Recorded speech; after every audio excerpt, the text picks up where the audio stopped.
Today is gonna be like, hello. I want to talk about music, so that is what I'm going to do. And I kind of want to make it more of like a habit to document the way I connect and feel with albums that I personally love so much. And like, I feel like personally, like my life revolves around music very, very easily said. Like, I, that's all I'm ever listening to, like I have records. Um, I know how to play the piano, I know how to, learning guitar, learning. And like it's just something I've always connected with simply because like I've always kind of had trouble verbalizing my emotions, but I think um like there's certain musicians who are able to verbalize their emotions so well, and I've always struggled doing that. And so like indirectly I kind of feel like certain songs and stuff would just like help me understand more of myself, and like I just think that's like so beautiful because it's like some stranger made some work that for like they put so much energy and effort, and then like I'm also getting like I don't know who they are, but I'm still feeling like I don't know. It's very hard to explain. But anyways, today I want to talk about one of the biggest albums of my year last year, but also like my favorite, right? Um and it's a little not even controversial. It's just like not as liked as her other work, and it's Perverts by Ethel Cain. So I never really liked like instrumental music really, and then like I obviously like I had listened to Preacher's Daughter first when it first came out, which is her first like studio album, right? And like the tracks like Televangelism, August Underground, Ptolemaea, I did really enjoy. And so like that was the first time I really like heard less lyrical driven music, and like also was able to understand what was being portrayed in it. And I think that's so interesting. But anyways, so flashback to like end of the year last year, so like literally this time last year she started teasing Perverts, right? And it's like this black and white, like it's just like scary kind of looking pictures and whatnot. But um the a lot of people didn't understand what it was because she didn't really like explain the kind of album it was until it came out. And so like on initial listen when I heard it I was like, it's a little scary, and whatnot. But yeah, like I remember it was like the night it came out and I was sitting in my bed listening to it, and I didn't listen to it all because I fell asleep. But then I went to work the next morning and like heard more of it.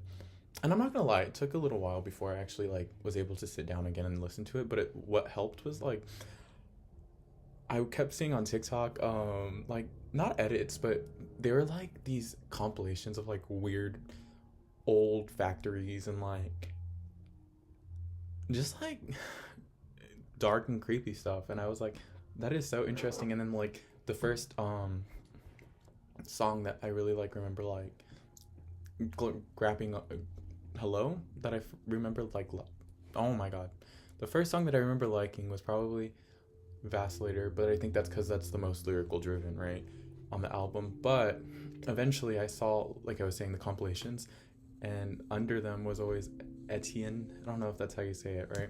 But that piano is so dark and creepy, and it's like you see all of those things listening to it without seeing those compilations, if that makes sense. Like when I hear it, it's just like it's such like a visual thing that happens in my head, and I think that's so crazy that she was able to do that.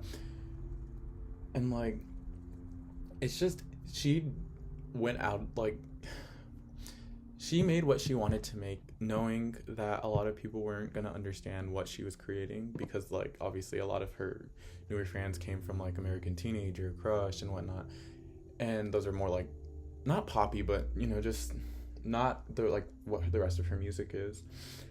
And I don't know, it just eventually like I started listening to it over and over again, and like little tracks. And then at one point, I think it was like a few months after like it had came out, I started listening to it like from front to back, and oh my god, it's like a whole like visual journey. I don't even know how to explain it. Like you put your headphones on, close your eyes, and yes, it is a little creepy, but it like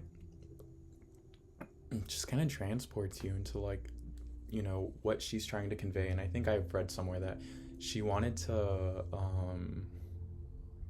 she like was inspired to make the album from like a abandoned power plant that she had saw and like visited, and I was like, that makes sense, because then like you hear the noises that are being conveyed in the album and whatever, right? The sonically speaking, right?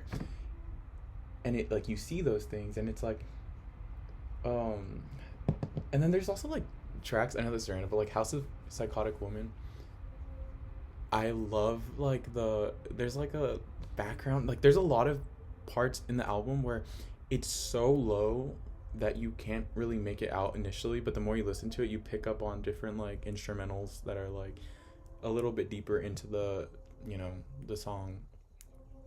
Like certain like during Etienne, for example, like there's like a guitar riff that comes in like halfway through, and I think that is like, I don't know, it's such a small detail, but it builds the song, and like, yeah, I don't know, it's crazy. And then now I want to kind of like get into the experience of like why I think I connected more with the album beyond that, because like within the last probably like 7 or 8 months, I have like kind of struggled with a little depressive episode and whatnot, but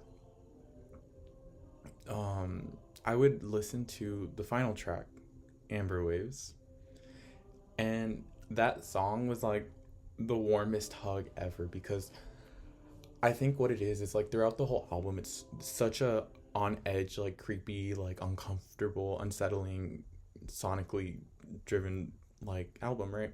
But then you get to Amber Waves, and it's just like a,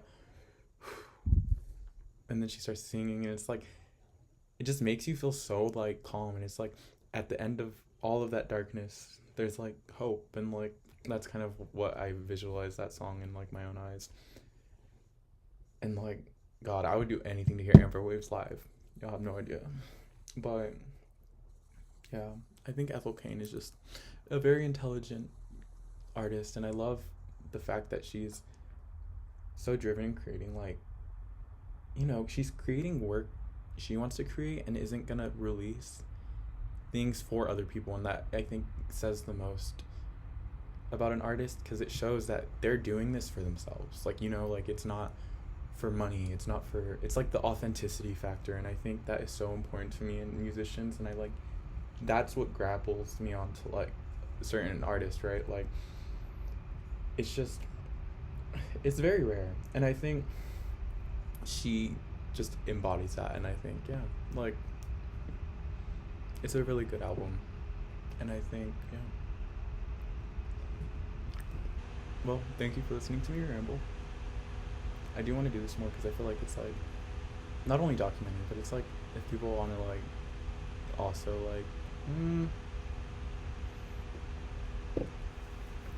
you know, add their own opinions, and like I think it's fascinating when you see different perspectives, different people's perspectives on certain music you resonate with personally, right?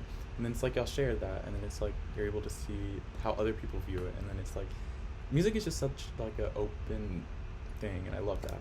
I love that so much. But I do want to do this more with like my favorite albums and whatnot, right? And it's kind of gonna be more like my personal choices too, obviously, because like, you know, I want to be able to like pinpoint certain memories, feelings, you know, emotions, and like what I like about certain things, and you know, it's like that can only come from me. Anyways, thank you for watching.